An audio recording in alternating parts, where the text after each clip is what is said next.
Hello, I am Bookface, and we're here to talk about more urban legends, because the last video on that did so well. So now we're back with some spooky stories that solely exist to creep people out. And with that out of the way, let's jump right in. Whoa! First up, we have the Black-Eyed Children. They're an American urban legend of supernatural beings resembling children from 6 to 16 years old, with pale white skin and pure black eyes. They're reportedly cited panhandling, hitchhiking, and knocking on people's doors, because that's not at all suspicious. Some believe the legend dates back to the 1980s or 1990s. Commonly asked to enter a person's home, acting like they need help. Use a phone, rest, get some food, water, or shelter. Once again, totally not suspicious. Go away. They speak in an almost robotic or adult voice, despite being very small. And most people report a feeling of dread when interacting with them. I mean, if you saw a toddler walk up to your door and go, "Hello, I am a small child, give me your food," I think that would disturb you a bit too. Some also claim they have a scent that's a sickly sweet, or smells like decay, rotten eggs, or sulfur. Out, demon! You smelly demon. They're denied entrance into the house. Many report feeling compelled in some way or another to open the door and let them in. But everybody agrees that you should absolutely not do that. It's just a very bad idea. Don't open the door. Of course, some also believe that if you are visited once by the Black-Eyed Children, then you'll probably be visited again. And additionally, some believe that knowing about the Black-Eyed Children is what leads them to come visit you.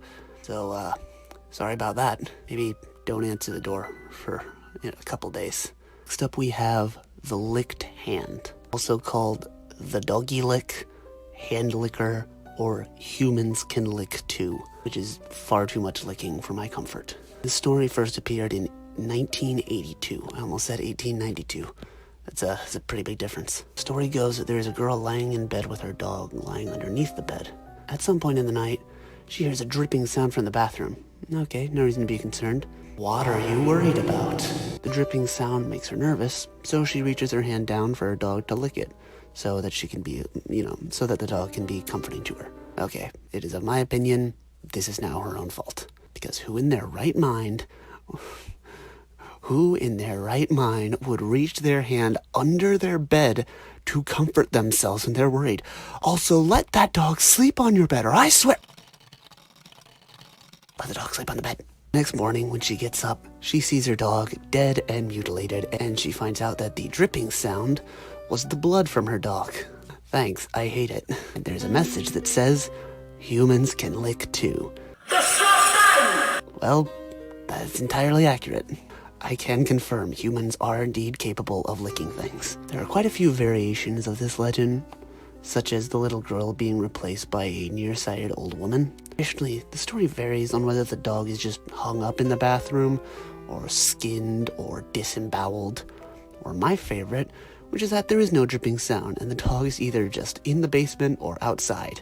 Urban legends are made infinitely better if you do not kill the dog. This version is typically preceded by there being an announcement that a serial killer is on the loose. Add that tension. This version, though, sometimes the killer is actually found by the parents after the fact, either in the basement, the closet, or still under the bed.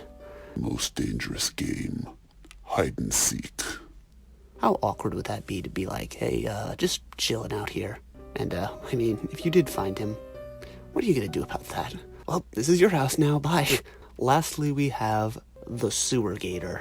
These stories come from the late 1920s and 1930s. Legend starts when New Yorkers visit Florida and buy baby alligators as pets. On the one hand, that sounds absolutely ridiculous, but I'm not surprised because it's Florida. But on the other hand, it sounds really freaking epic to have a pet alligator. Back in New York, the alligator quickly grows too big and is flushed down the toilet. Okay, so it's too big for you to keep it as a pet, but it's still small enough to be flushed down the toilet? How big are toilets in New York City? Some also added that since the gator lived its whole life in the sewer, and therefore in darkness, that its skin would lose its pigment and it would eventually go blind. Shockingly enough, I think that is actually how that works. Probably would be blind. Some also believe that the sewer gators would be exposed to toxic chemicals and mutate to become abnormally large.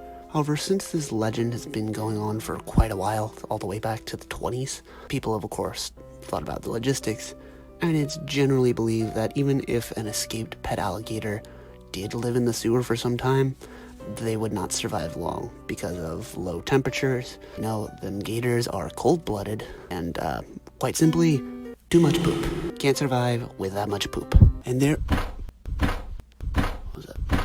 And there we have 3 more urban legends. It was pretty interesting talking about all these spooky stories. It's tricky when you're talking about these things in total silence in an empty room to not get a little creeped out. If you like this video, please leave a thumbs up, comment down below, and subscribe. Also, maybe consider watching the other video, because I did do one. And I will see you next time. Bye!